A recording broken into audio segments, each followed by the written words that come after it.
Hi, it's Dana, and I'm here with your divination for the new moon in Sidereal Taurus.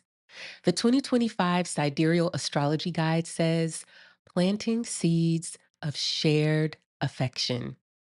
Break down. If you can't hold it, let it hold you. Let it carry you. When you've done all that you know to do. Okay, so this is different. I have a very vivid memory of writing this particular interpretation of the new moon in the guide. Like, I remember seeing this because the way that the planetary cycles work, it's pretty rare, one, that we get two Taurus new moons in 1 year. And it's also rare that we get a Taurus new moon while Venus is in Cancer. That really can only happen when we're in a year where Venus is going to retrograde in the fall. So we've kind of got a perfect storm of two unique and rare astrological phenomenon occurring at once. It would have had to be 2018 where we had a new moon in Taurus with Venus in Cancer, if, you know, there were one in recent memory, because that's the same year that Venus retrograded in the same cycle that it's going to retrograde here. So anyways, so I've been talking about Taurus a lot, and this will not be the last podcast episode this year where I talk about Taurus. However, in the next podcast episode, I will be talking about mutable signs. And I'll be happy to move on to another topic, and I'm sure that you will be too. It had to be episode 24 of the podcast, where we had the first new moon in Taurus. And there's a clip that I've been sharing on threads repeatedly where I talk about how sidereal Taurus transits correlate to the entrenchment and reinforcing of the status quo. And as we've been approaching this new moon in Taurus part two, there has been a lot of that going on. Carmelo Anthony was sentenced to 35 years in prison for the incident of this young white man's death.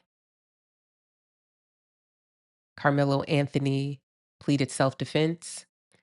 But as we've been experiencing for the entirety of this country's history, when Black people feel like their life is being threatened, they're supposed to lay down, take it, and die. They're not allowed to fight back. They're not allowed to retaliate. They just have to take the death that's being dealt to them. Maybe we should talk about the fact that ICE is still terrorizing Minnesota. Or we can talk about the continued violence and economic oppression of Cuba. Maybe we can talk about the fact that Israel is still bombing Lebanon and Iran. These are all the status quo. It is painful to experience and witness for all of us. But the point of this podcast and the point of Divination for Liberation is the liberation part. My hope and my dream that maybe won't be realized until after I'm dead and somebody comes back and finds all of the dozens of editions of the Sidereal Astrology Guide, or they come back and listen to episodes of these podcasts, or maybe they see the archive of all of my posts and predictions on Twitter and Instagram, YouTube, TikTok. The point is that with consistency and predictability. When there are transits through sidereal Taurus, imperialism and the imperialist who execute it, capitalism and the capitalist who execute it, patriarchy, white supremacy, misogyny, misogynoir, transphobia, homophobia. This is the status quo.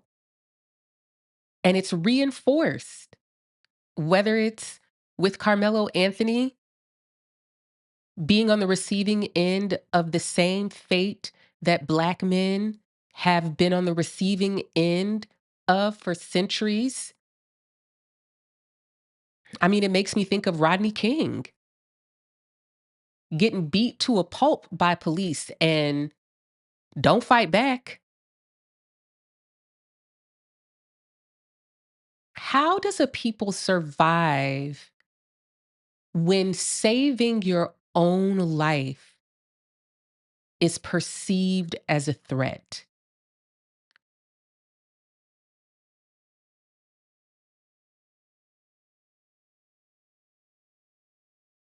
Planting seeds of shared affection is asking us, who do you allow to affect you?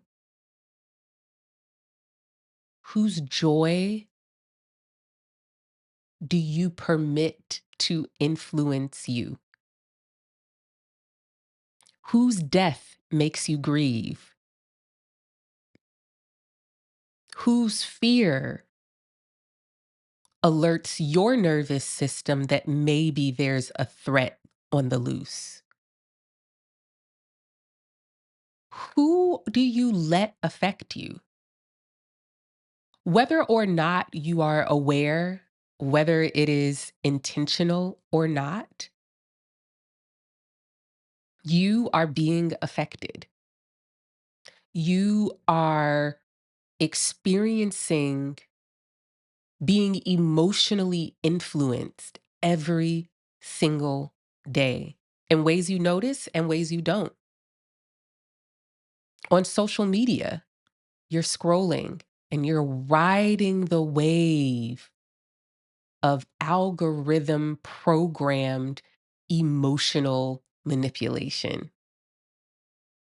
Your Instagram feed, your For You page on TikTok, your For You page on Threads or Twitter. It is algorithmically programmed to affect you emotionally. When we were at the Scorpio full moon a couple of weeks ago, we were focused on protecting ourselves from that manipulation, from that influence. We were understanding the power and necessity of emotional boundaries. We talked about how to honor the truth of your body and the role that isolation, solitude, and silence plays in protecting the integrity of your emotional boundaries. But we can't be isolated forever because we need each other. And so, as we're planting seeds of shared affection, this question of who affects you, new moons are offering opportunities for us to direct our attention. And the divination is providing context for us to interpret what we see when we shift our focus. It's saying you are being affected all the time. Physical proximity to people you are in community with, that you live with, that you're in relationship with, their nervous system and their neurons are being mirrored in your nervous system and your neurons, right? It's happening all of the time. And so, with this awareness that it's happening, the divination is saying, who are you sharing affection with? Unintentionally and intentionally. Affection is a word that was meant to be interpreted more than one way when I wrote it. So far, in how I've been talking about this new moon, I've been using the word affection more closely to the idea of being affected, being moved, being touched, being inspired, being activated emotionally, having your feelings activated. But affection also means mutual care and attention. It means to be the object of someone's desire, the object of someone's care, their cuddle, their caress, their positive regard. Part of the interpretation of this new moon is coming from the fact that Venus is in sidereal Cancer. I'm going to just let y'all know going forward, I'm going to be talking about Cancer on every episode of this podcast. Venus is there now. We are on the other side of Venus and Jupiter's conjunction in Cancer. And so, if you don't follow me on Instagram, I will forgive you this one time. And I'm going to drop the link to the live I did earlier this week on Venus and Jupiter conjoining in Cancer. And I went live to debunk some myths. Often I arrive at these moments where my frustration, my my longing for justice, equity, atonement, change, reparation, it kind of gets my pressure a little high. Because if Venus conjunct Jupiter is full of all of the blessings and expansion and abundance that we are told it's supposed to be, then why is that young boy Carmelo Anthony on the receiving end of contraction, injustice, state violence, white supremacy? That don't sound like Venus Jupiter to me. And the collective stories and occurrences that are captivating our attention as a society should be a reflection of what's going on in the sky.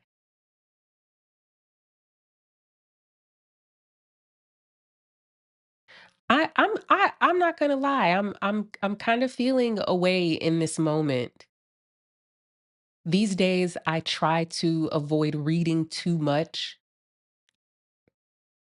of the details of the way that white violence and domination continues to oppress and kill, imprison, and enslave not just my people, but all of us, quite frankly. Because it's happening whether or not I pay attention to it. And my work remains the work. And I still got to eat and I still got to survive.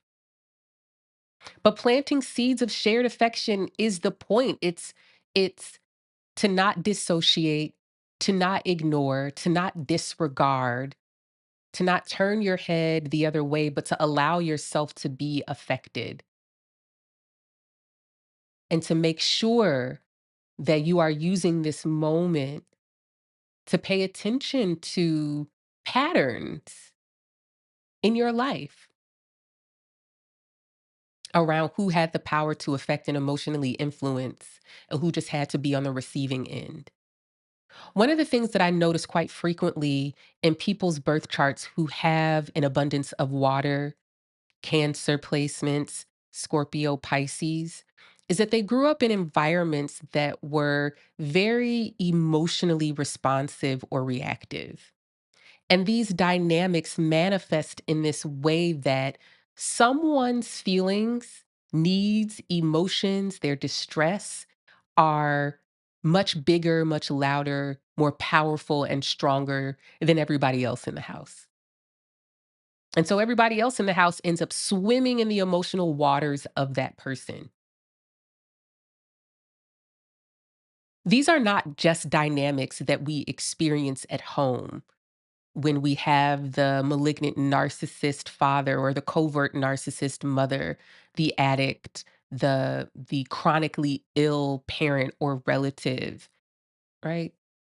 These are all ways that the emotional currency of our families and upbringings gets rationed and spread out.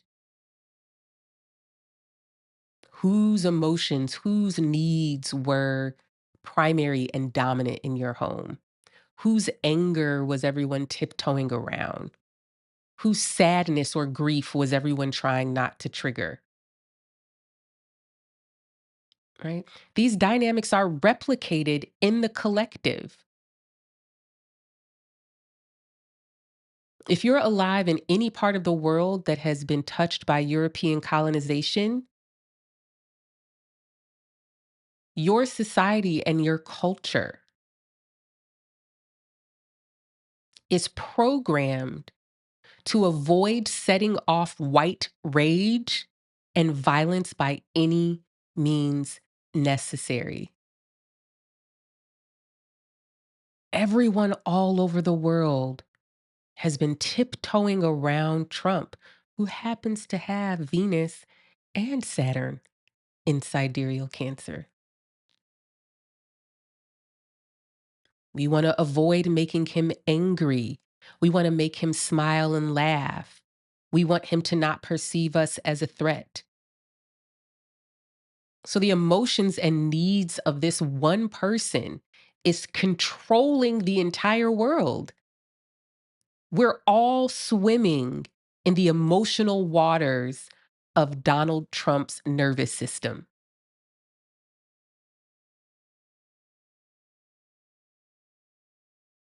In smaller dynamics, often in men's relationships with men and women's relationships with men's and interactions, we're trying to avoid setting off the fragile emotional ego of men so that we won't be on the receiving end of violence, whether that's men being violent towards men being violent towards women.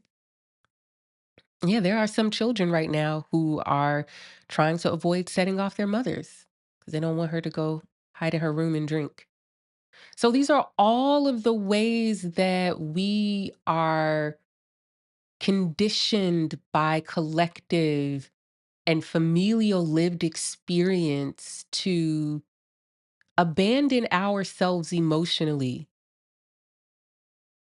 and to be more attuned and tapped into the needs and the emotions of the people who have more power than us, who are controlling whether we live or die, who are controlling our oil supply, the cost of goods and services, holds the nuclear codes.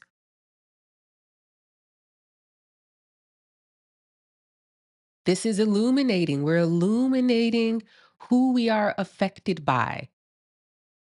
What are the circumstances where our feelings and our needs become less important because there are people in power and in our lives who operate from a space of volatility and unmitigated dysregulation that we have to protect ourselves from? This is why the coping strategy of sidereal Taurus is docility.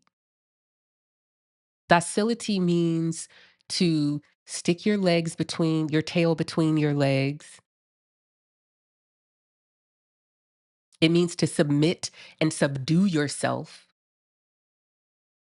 It means to focus more on what the other person is feeling and tailoring your expression and your behavior and your physical appearance to make sure that that person doesn't react or respond to you in a way that's harmful to you.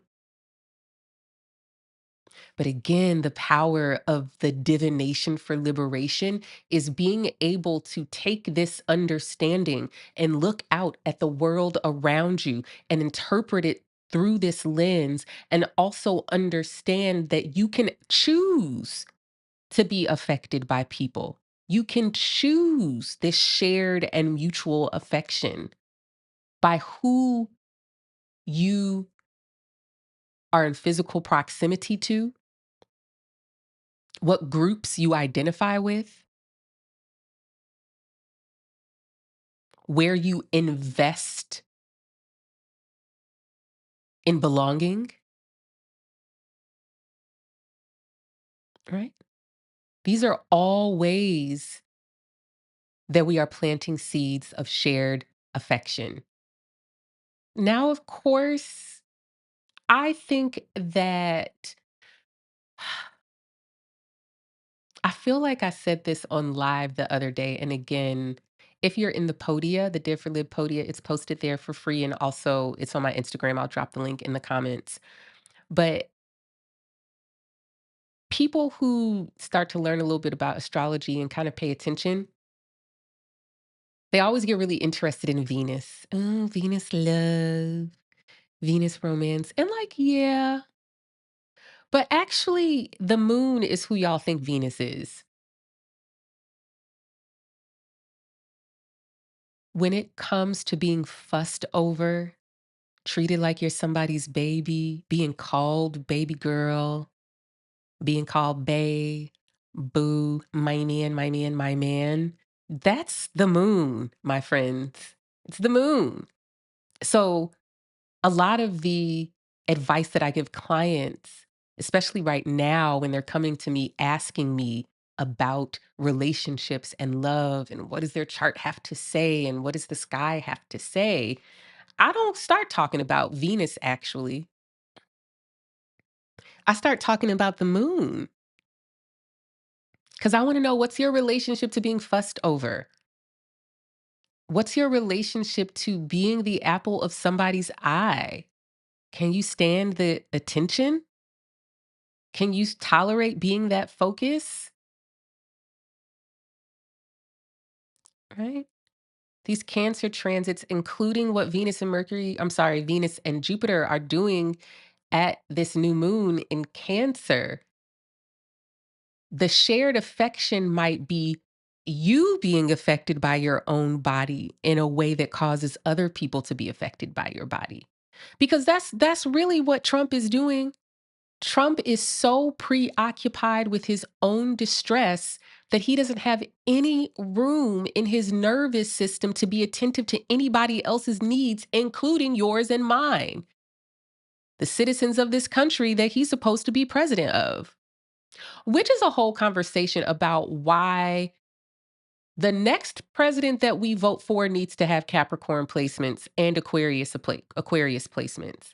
And if they don't have Capricorn and Aquarius placements, I'm not optimistic about it. Okay? Because those are the traits and qualities that we need in a leader. Look no further than Mamdani with all his Capricorn he got going on, all his Saturn he got going on. He knows how to make it not about him. But somebody like Trump, he don't know how to make it not about him. However, also, and what can we learn? We don't want to project all of our ills on Trump. He's a villain, yes. But often these figures who rise to prominence in our society, they are symbols representing something to us individually and collectively. And Trump is showing us how we have coddled white men, how we have been sucked up into the vortex of their emotional world, and how it reinforces this idea that they are entitled to whatever they want, whoever they want, whenever they want, however they want. And so we all need to take a couple notes. This doesn't mean we need to replicate the dynamics of domination and violence, but it does mean that revolution begins in the body. Revolution begins with paying attention to your own feelings. And at this new moon, it means allowing yourself to be mutually affected because we're planting seeds of shared affection. Let's pull some cards. Rest your aching heart in my hands. Ride this wave of grief where it lands. Lay your softness right here.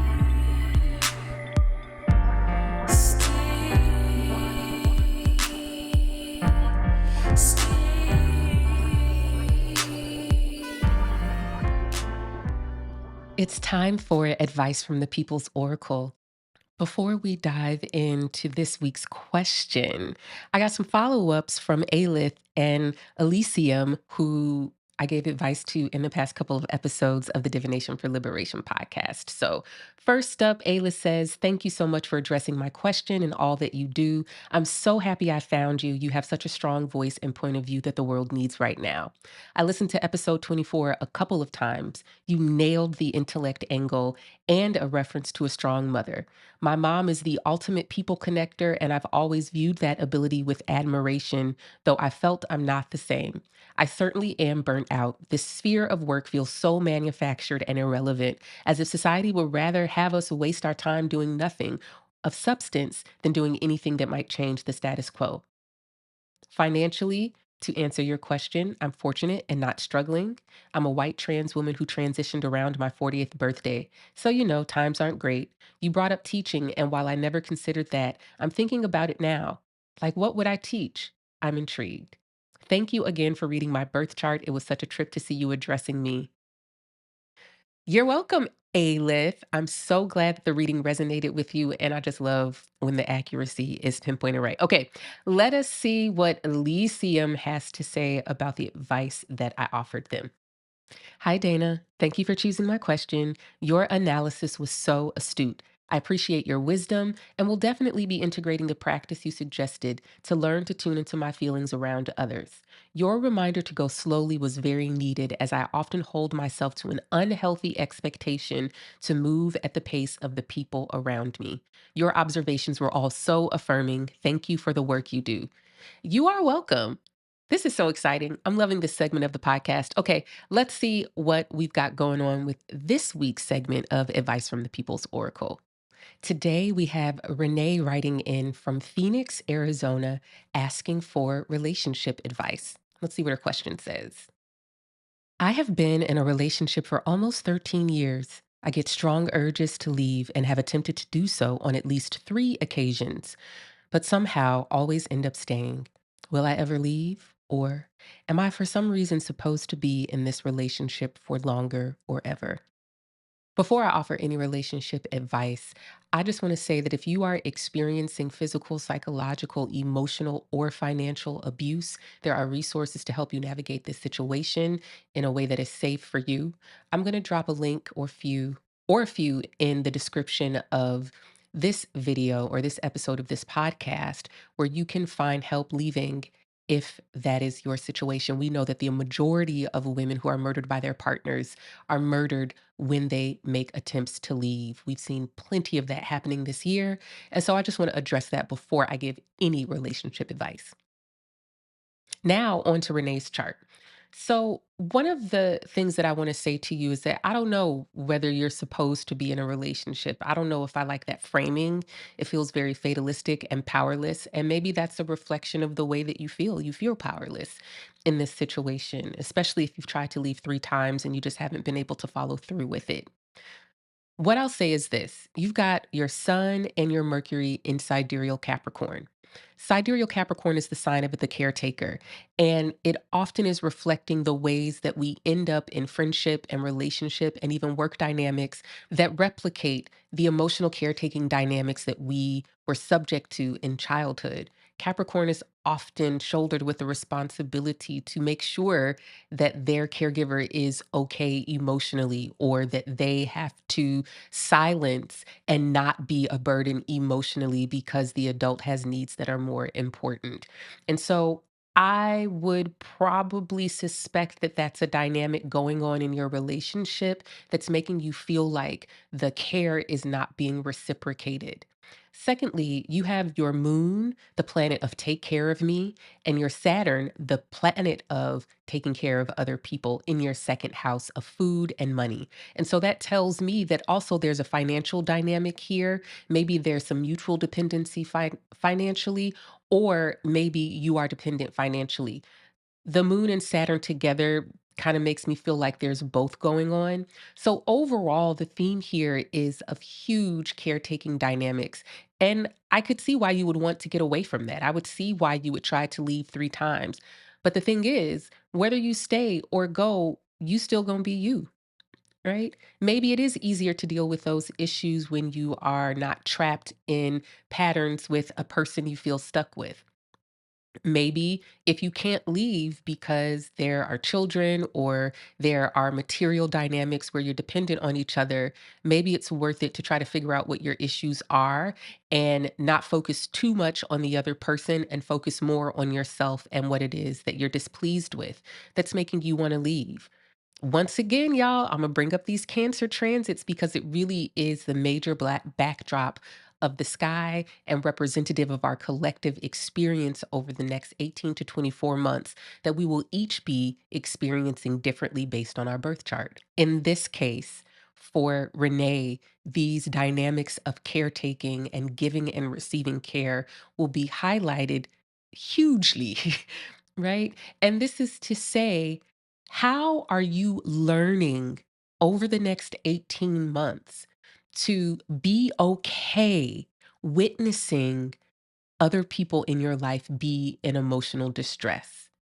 The tool that is most useful in this situation, I think, for navigating the issues I've lined out here in the chart is, how are you learning to pay attention to yourself emotionally? A lot of times we need, or we feel like we need, a huge external shift in order to make room for us to make a huge change internally. And sometimes that's the case. But again, other times our material circumstances don't allow for that. And so while you are in this situation, barring any abuse, how are you learning to pay more attention to yourself emotionally? I don't often think that we need something huge. Maybe, I can't say. But I do know for sure that in this situation, you learning how to stop ignoring yourself emotionally. Maybe this transit of Jupiter in Cancer will highlight opportunities for you to recognize patterns in terms of siblings and parents and other relatives. And who was taking care of you? What was the role that you took on? One last piece I want to share here about your chart is this Mars and Scorpio on your ascendant. This is a placement that I think is going to reflect how you've often had to isolate to protect yourself emotionally, and that solitude was a way that you avoided being too much of an emotional burden on other people. Isolation is a really important tool because it allows us to preserve the integrity of our emotional boundaries. It gives us the physical and emotional space to really feel what we feel, but it also can make it such that people don't get a realistic sense of the fact that we have emotional needs and that we need other people to show up for us.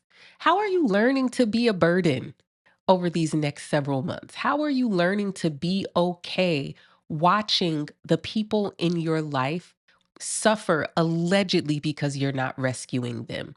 Rescue yourself emotionally in this relationship. That's the advice I have to offer for Renee. If you would like to receive advice from the People's Oracle, make sure you click the link in the description and fill out the form, providing your birth information and your question. And I look forward to offering advice to one of you on the next episode of the Divination for Liberation podcast. All right, I'm back with my tarot cards. We are planting seeds of shared affection at this new moon. Let us see what the symbolism of the tarot has to offer us in terms of wisdom, insight, and guidance for how to navigate this new moon time and over the next couple of weeks until we get to the full moon, which will be in Sagittarius at the end of June. All right, we've got the Four of Wands. And this is a card of reaching a milestone. The Four of Wands is about something being established, right? One of my forever memories of this card is one time back in the day when I used to be on Instagram Live all the time. This was definitely during the pandemic. And I was offering community divination so people could come on live, or people could tune into the live rather, and put their request for a reading in the question box. And at random, I would just choose people. And so I remember this particular day, I had pulled this Four of Wands, and as if somebody was behind me talking in my ear, I heard that this card was for a person who was struggling with substance abuse. And I went on to talk about the Four of Wands as this card of renewal, of not letting relapses mean catastrophe or mean loss of progress. That every minute and every second and every day that you're able to keep your promise to yourself is a reason to celebrate. I would be remiss if I did not mention that as we are moving through all of these sidereal Cancer transits, people are going to be triggered into substance use. People are going to find themselves dependent, whether that's on gambling, vaping, alcohol, and whatever else. People will relapse. And it is important to understand that the current circumstances of this country and the world are replicating dynamics of abuse and treatment that many of us have experienced on a personal level with our family.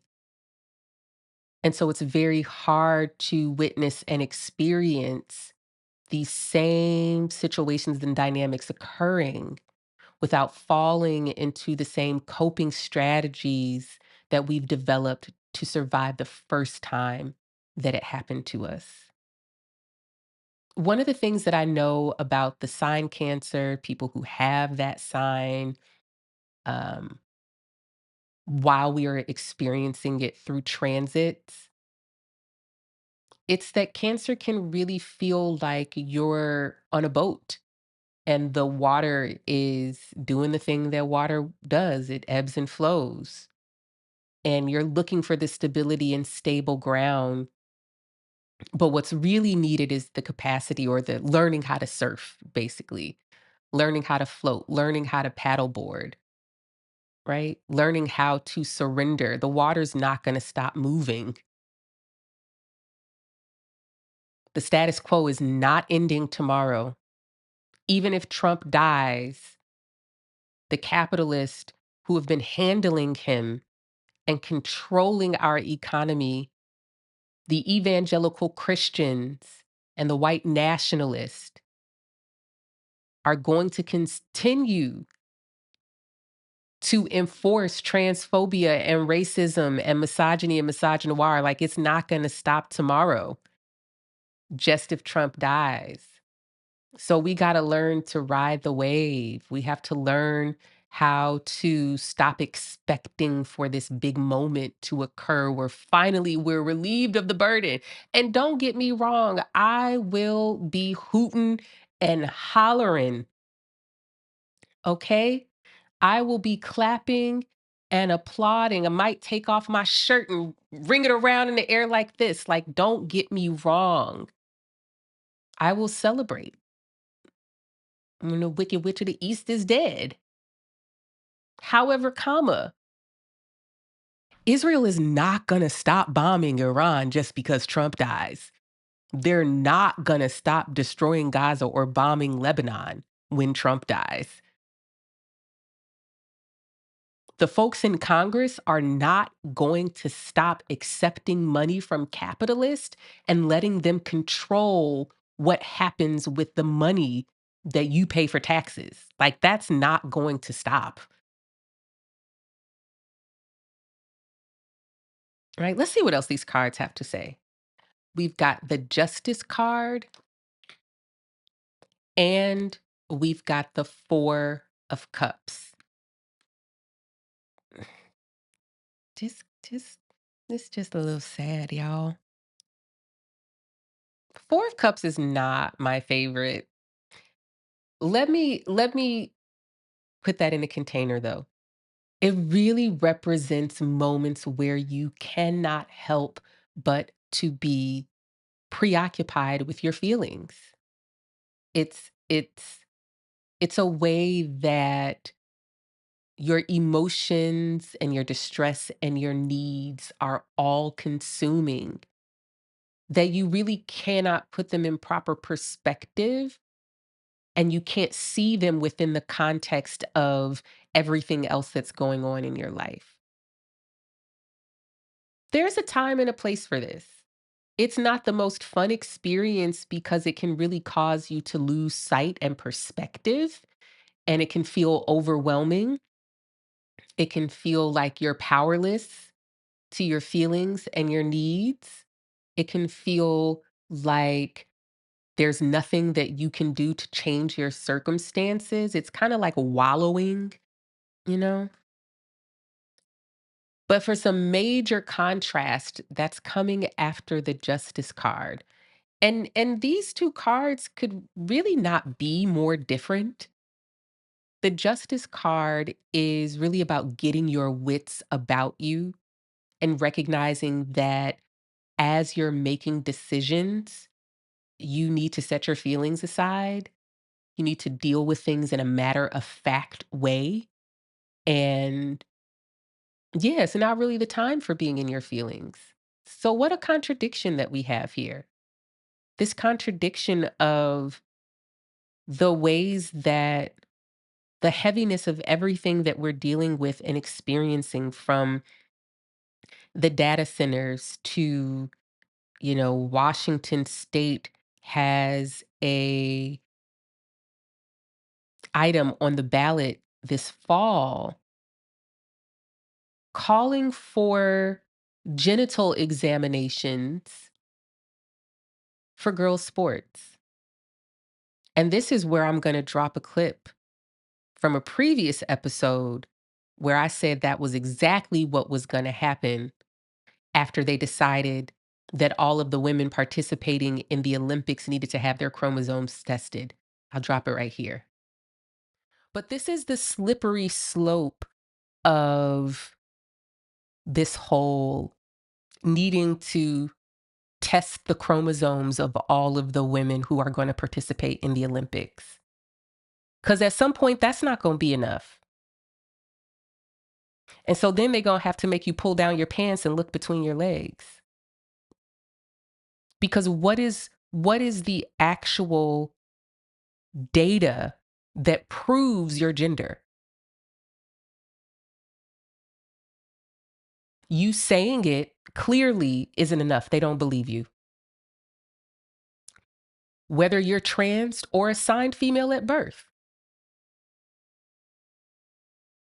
you writing a legal affidavit under, you know, the possibility of perjury or some kind of legal Consequence, that's not enough either. So now they have to test your chromosomes. You think that's going to be enough?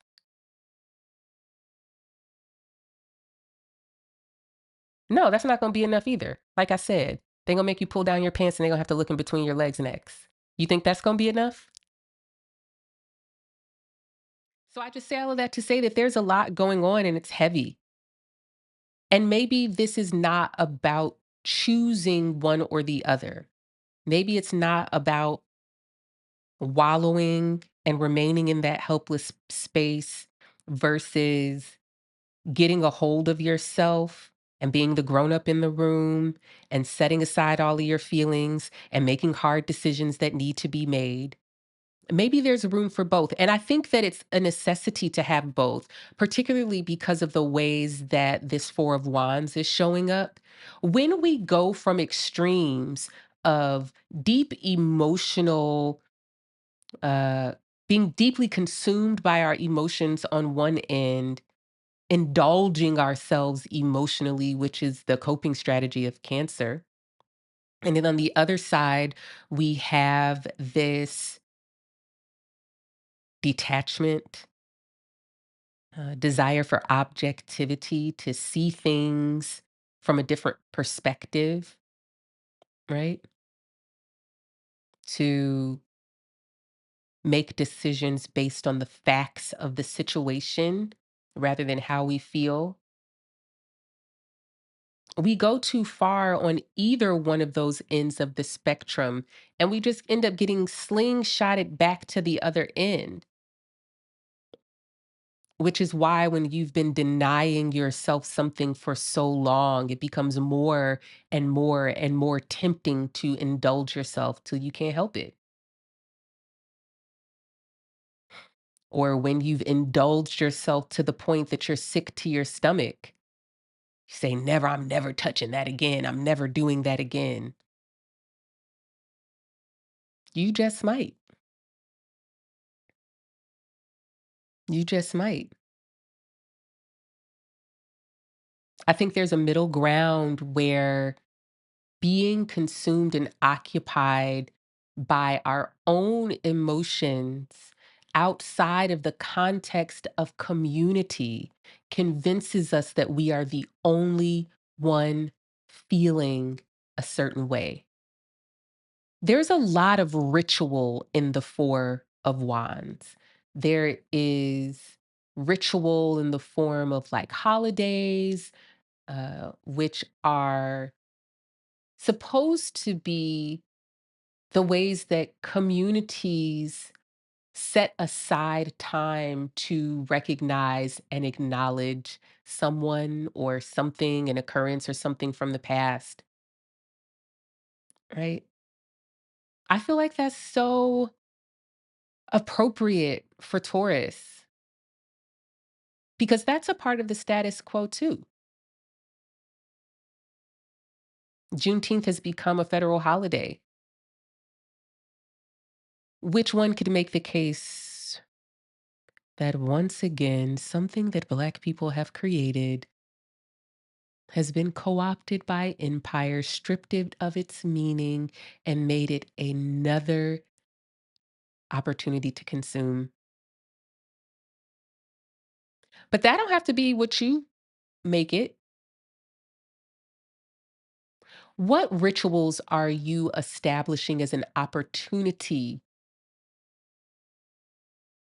to create opportunity rather for shared affection?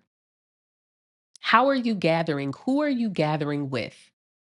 How are you emerging from isolation with the intention of seeking places to belong and people to belong with? How are you balancing the need to protect yourself from undue emotional influence with the need to feel yourself reverberated back to you by people who you share something in common with? I think that's all that I have today for this episode of the Divination for Liberation podcast. I'm your host, Dana Lynn Knuckles, also known as the People's Oracle. I will see you in 2 weeks at the full moon in Sidereal Sagittarius. Honestly, so freaking glad to, at least for the moment, stop talking about Taurus. Now, unfortunately, come June 20th, Mars is going to be in Taurus until August 2nd. And so this whole summer is going to be full of white people doing things that white people do. I'm just saying, get your friends, get your husband, get your family member, because that's all who was on that jury for the Carmelo Anthony trial anyway. Like, them, that's your people.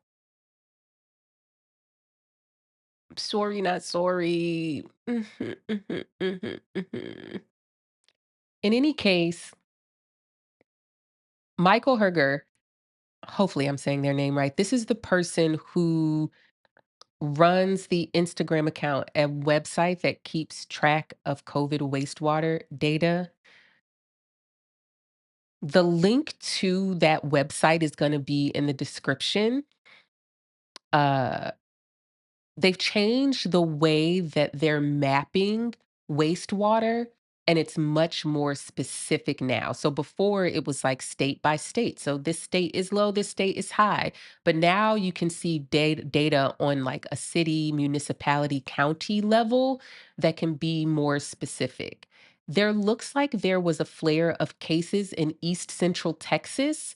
I don't know if that's going to stick. And I'm curious if that's just an anomaly, um, because astrologically, in terms of my predictions, I don't see any astrology that is indicating a COVID surge until the end of this year, like November, October-ish. And even then, I'm more so anticipating it being a different infectious disease. Might there be a surge of COVID? Yeah, I don't think it will be substantial, but I'm more concerned about other infectious diseases emerging. We just went through a Mars Jupiter square, and you had hantavirus on the cruise ship, and then you've got Ebola disease in the Congo, Uganda, and it is not very well controlled. So even though we are not necessarily under any immediate threat of a major COVID surge, there are other infectious diseases. And the historical pattern is very clear that when Mars and Jupiter come in hard aspect with each other, it is reflecting the emergence of an infectious disease. And so, yeah, that's all of my updates for now. Join me tonight. It's the second Wednesday of the month, which means that it's the Div4Lib Astro Meetup. We will be talking all about the stuff in this guide for the month of June, how it fits into the larger year, what it means for us collectively and for you personally. It's your time to get on a call with me and ask me questions and see what's what. The link is always in the description of this podcast episode, and you can register for a small fee. If you would like to continue to see this podcast happening, won't you consider supporting the Divination for Liberation podcast and me, Dana Lynn Knuckles, the People's Oracle? You can do that by dropping some money in my Cash App or Venmo, or you can join the Div4Lib Podia community, which is where many of the content that I produce lives. There are study salons, which are Zoom presentations on the aspects using your lunar return charts. There are horoscopes that I make available only to paying members. And you should come and join. This podcast is really good, and I would like to keep doing it. So give me money. You all enjoy the rest of your day, and I will see you in a couple weeks. Take care. Bye.